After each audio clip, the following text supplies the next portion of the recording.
Good morning, I'm Terry and welcome to TARDIS Spider. Today a subject that many may consider taboo. Smoking in Doctor Who. Now since the very beginning, Doctor Who was considered a children's program. So you don't think there would be much smoking. But I can tell you, as someone who watches a lot of British television of the period, and even to this day, has on-screen smoking. And Doctor Who has had a short list of occasions where there was on-screen smoking. But the doctors themselves generally tried to distance themselves. In fact, Tom Baker made it a point to not drink, smoke, or swear in public during his tenure as the Doctor. So let's look into the times that Doctor Who had on-screen smoking. Has not been an excessive amount of smoking in Doctor Who. But let's talk about smoking for just a second. It is a fact. Smoking is harmful to your health. I can tell you for a fact, my father died early from smoking-related diseases. I can tell you that my twin brother, a heavy smoker, also has lung cancer. I can tell you that I, who have been a smoker, have shortness of breath. Smoking is not good for your health. I do not encourage anyone to smoke. In fact, anyone who does smoke, I encourage you to quit today. So let's watch today's video, Smoking in Doctor Who. And if you enjoy the video, please give us a like and a subscribe. We appreciate every view you give us.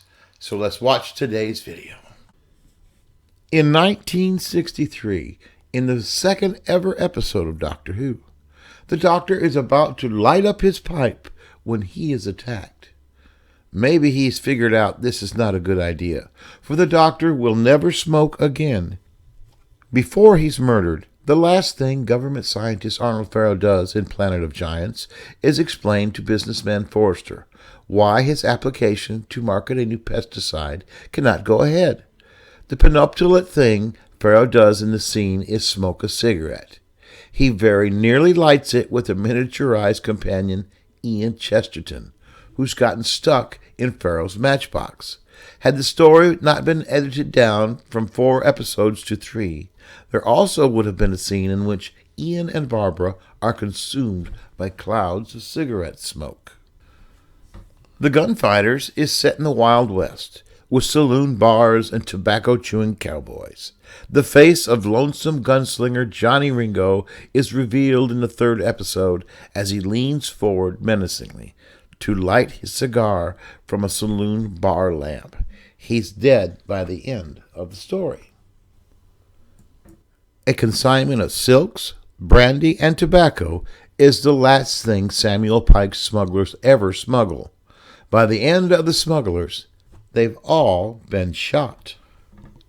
Maxtable smokes fairly filthy-looking cigars in The Evil of the Daleks, even in the Dalek City on Skaro, which later burns down. In the 1970s, the 3rd Doctor will wear a velvet smoking jacket, but his only smoke comes from the TARDIS console. Luigi Rossini smokes a cigar in The Terror of the Autons, even while he's hypnotized by the Master. He later blows smoke in the Doctor's face in the manner of an insulting ruffian. In the next story, The Mind of Evil, the Master himself has picked up the habit, though his Havanas are considerably fatter than Rossini's brand. A unit soldier's cigarette break in The Invasion of the Dinosaurs allows the fugitive Doctor to escape. His court-martialed for dereliction of duty is not recorded, but he may well have been crushed by a materializing dinosaur while he was off his guard. Several used ashtrays in the Fleur-de-Lis pub in the Android Invasion suggest that the Kralls have built androids that smoke cigarettes.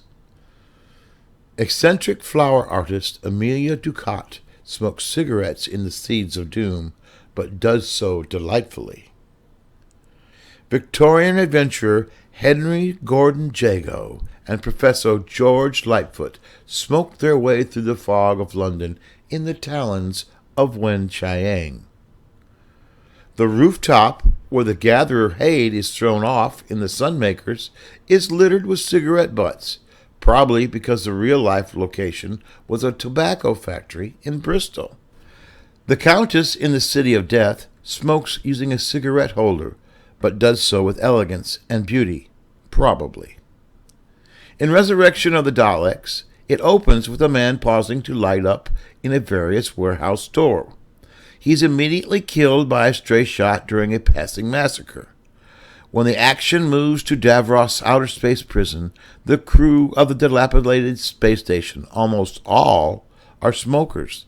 None of them make it to the end of the story, although this was not cited in the story's defense when the Radio Times was inundated by a letter of complaint a fortnight later.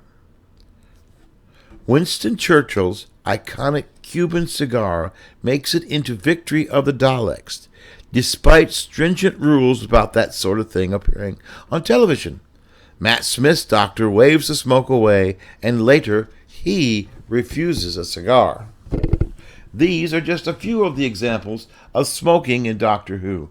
But remember, as I said when we opened, smoking is a bad decision.